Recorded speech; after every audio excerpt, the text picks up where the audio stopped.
Hello YouTube, today I'm going to do a retrospective on this 2009 MacBook.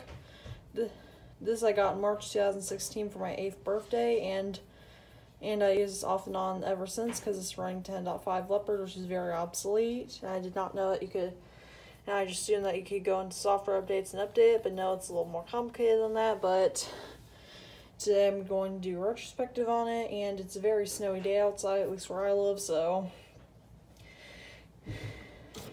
cuddle up and get ready for this retrospective.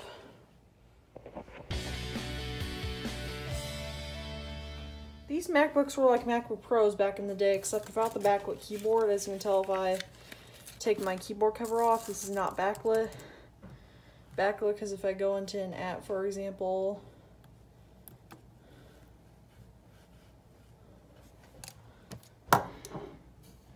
hang on a minute, I'm just trying to get,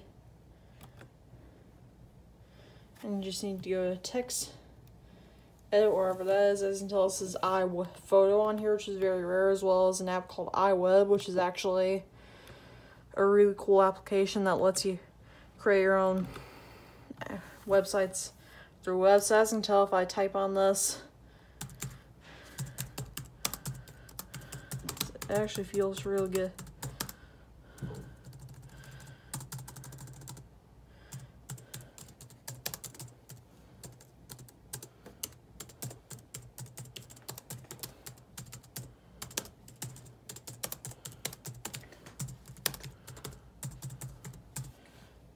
Is not backlit, so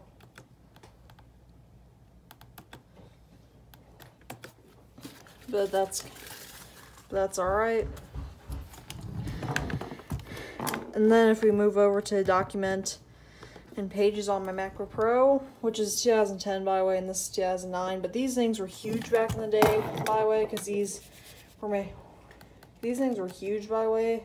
They're just called MacBook, but these units were specifically sold from 2006 to 2011, I believe, and these were huge successes because they started only $1,000, and they were major, and they were like Mac Pro except without the backlit keyboard. So if I go type a document on my MacBook Pro here, just as an example, well, Pages is going to respond to me. Okay. It is not. Never mind. But if I go to an app like TextEdit, for example,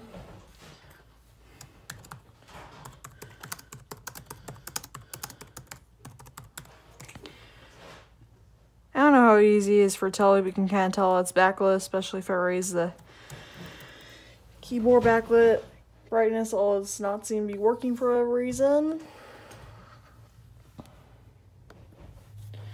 So that's just basically just a brief comparison.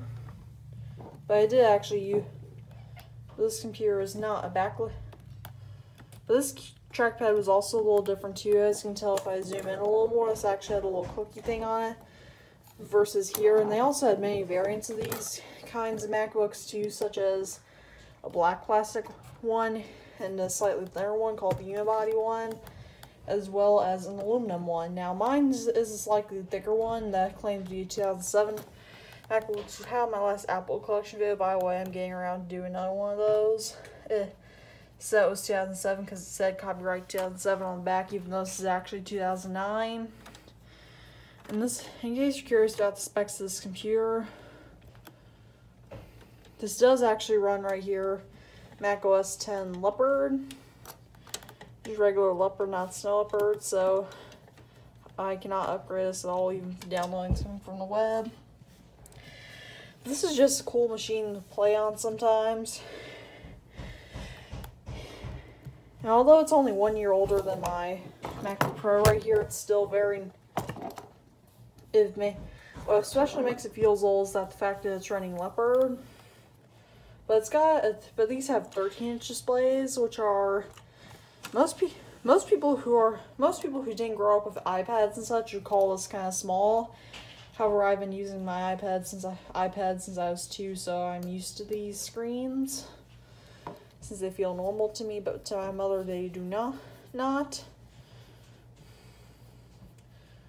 But yeah, these are just really cool machines, and they were, and these in 2009 models, by the way, ran up to macOS High Sierra, and they actually ran for long as 2009 MacBook Pros, which are the same power, only ran up to macOS El Capitan.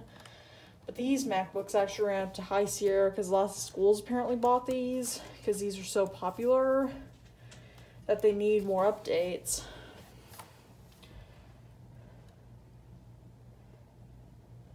So these are just really cool laptops in general, and you can't even make upgrades to them. For example, an SSD, even though the hard drive is probably going to be fine on newer macOS.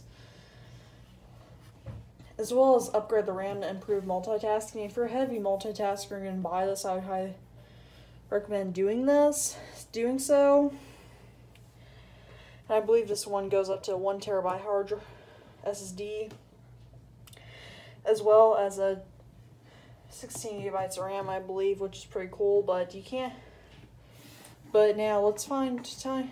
And this MacBook was used in many TV shows too. It was used in a show called Speechless, which ran from 2016 to 2019, which is Family Computer at the time, which is kind of obscure. But it was also on Modern Family for one episode, but that was back in the first season, back when these were very common, so that's why I didn't make a video about this. However, other shows at the time really did not show these, but that makes sense. So now it's time for the big question. Should you buy one of these in the year 2021? I would say, even though you can pick these up for about $130 on eBay, I would say probably not, just because you can actually buy and this is, in case you're curious, this is what the design actually looks like. And it's got a strange glowing Apple logo, but this is actually what the design of mine looks like. I actually did upgrade the RAM of this a few years ago before I ever knew that what I was actually doing. It's making hard drive noises. Ignore my MacBook. Be quiet. Well, apparently it's not going to be quiet, but you can instead buy a 2008 MacBook Pro for about $30, for about $100 on eBay. And if you want to, you can upgrade the RAM and maybe even upgrade to an SSD too if you'd like. And that will factor in about $160, which is very cheap for a laptop. So I'd say probably don't buy these in 2021. And of course they do have, and of course they did make these up until 2010, but I'd still say no to these. So thank you guys for watching. All my socials will be included in the description, and hope you all stay safe during this cold weather, and peace out.